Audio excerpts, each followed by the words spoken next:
Magpapasko na! Yay! May inaasahan ka na bang regalo mula sa ninong at ninang mo? O baka naman, may exchange gift kayo sa school or office sa Christmas party nyo? Wow! Wait, baka naman picture frame, tasa o di kaya baso na naman ang ibibigay mo. Grabing effort naman ang pagbabalot nun.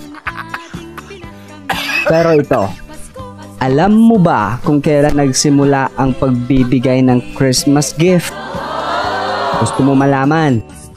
Steady ka lang dyan at huwag kang mag-alala kasi I got you! Ang aguinaldo o Christmas gift ay isang regalong ibinibigay sa pagdiriwang ng Pasko. Ang mga regalo sa Pasko ay madalas na ipinagpapalit sa besperas ng Pasko o December 24.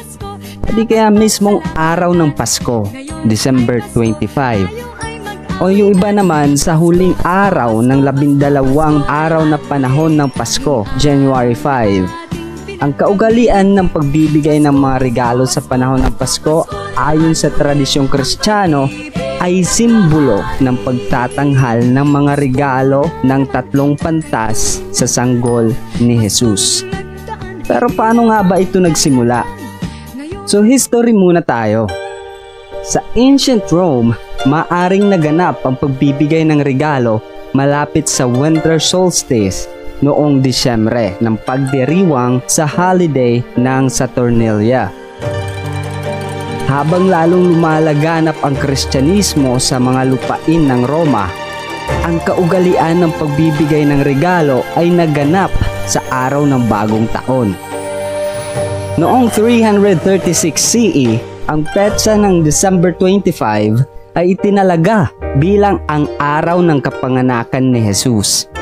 At ang tradisyon ng pagbibigay ng regalo ay nauugnay sa kwento ng biblikal na magi o 3 hari na nagbigay ng mga regalo sa sanggol na si Jesus. Kasama pa ng isang kwento ang tungkol kay Saint Nicholas, isang ika-4 na siglong Kristiyanong obispo at tagapagbigay ng regalo. Dahan-dahan itong naging bahagi ng pagdiriwang ng Pasko sa mga bansa gaya ng United Kingdom at iba pang mga bansang Kristiyano.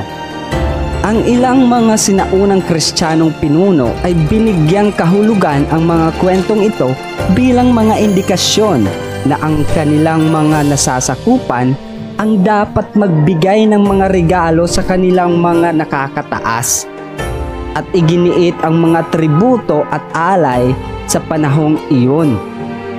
Nabago ito sa pagpasok ng milenyo kasunod ng katanyagan ng kwento ng mabuting Haring Wenceslas batay sa buhay ng isa pang makasaysayang tao at tagapagbigay ng regalo. Ang pagbibigay ng regalo sa Pasko sa mga nakakataas ay hindi naging gaanong karaniwan.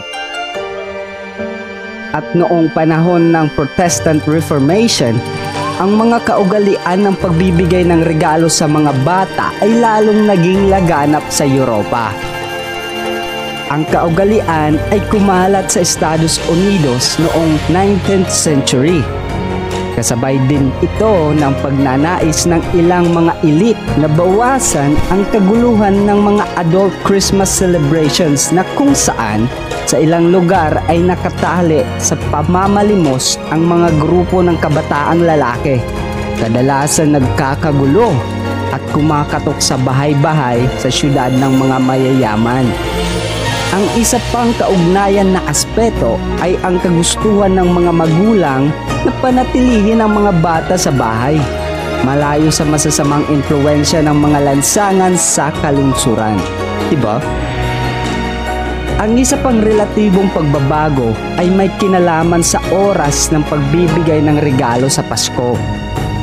Sa loob ng maraming siglo, naganap ang pagbibigay ng regalo noong December 6 ng Saint Nicholas Day o sa unang bahagi ng Enero pagkatapos ng Besperas ng Bagong Taon.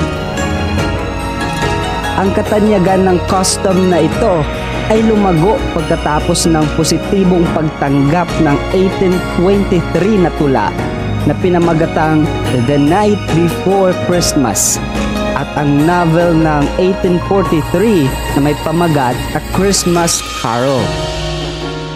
Sa pagtatapos ng 19th century, pinalitan ng Besperas ng Pasko ang unang bahagi ng Disyembre o Enero bilang ang pinakakaraniwang petsa para sa pagbibigay ng regalo sa Western culture. Dahil nga ang panahon ng Pasko ay tumatagal ng 12 araw ayon sa liturgical na kalendaryo ng maraming simbahang Kristiyano, isang regalo ang ibinibigay para sa bawat 12 araw ng Christmastide sa ilang kultura. Habang sa ibang mga Kristiyanong sambahayan, ang mga regalo ay binibigay lamang sa araw ng Pasko o ika-12 gabi, ang una at huling mga araw ng panahon ng Pasko. Gayunpaman, kaugalian na sa mga tao ang magbigay ng regalo kahit hindi pa Pasko. Dinala na rin ito sa mga paaralan at iba pang mga opisina, kung kaya naman mayroon tayong Christmas party at kasama na dito ang exchange gift. Comment down below kung anong palagay nyo sa video ito at palike na rin at subscribe sa ating channel. Ito si Gagsi na nagsasabi, hindi po mahalaga kung mamahalin man o hindi ang matatanggap nating regalo.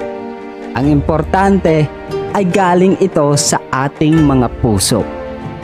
Thank you for watching and see you the next time.